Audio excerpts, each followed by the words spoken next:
অর্থ উপদেষ্টা ডক্টর সালেহুদ্দিন আহমেদ জানিয়েছেন, নির্বাচনের বাজেট বরাদ্দে কোনো কার্পণ্য করা হবে না।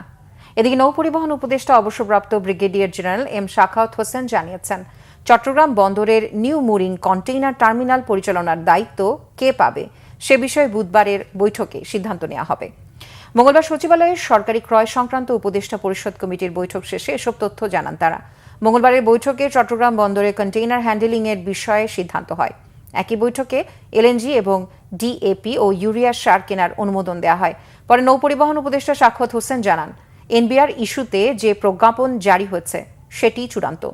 এনবিআর কর্মকর্তাদের দাবি দেওয়া থাকলে সে বিষয়ে আলোচনা করে সিদ্ধান্ত নেওয়া হবে।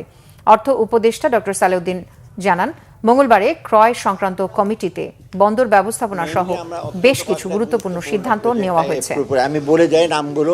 অন্য একটা হলো আপনার চট্টগ্রাম বন্দরে কন্টেনার হ্যান্ডলিং করার জন্য একটা আমাদের ইস্যু আছে, সেটা আমরা করেছি, কারণ কন্টেনার হ্যান্ডলিংয়ের ব্যাপারে একটু ইস্যু হচ্ছে।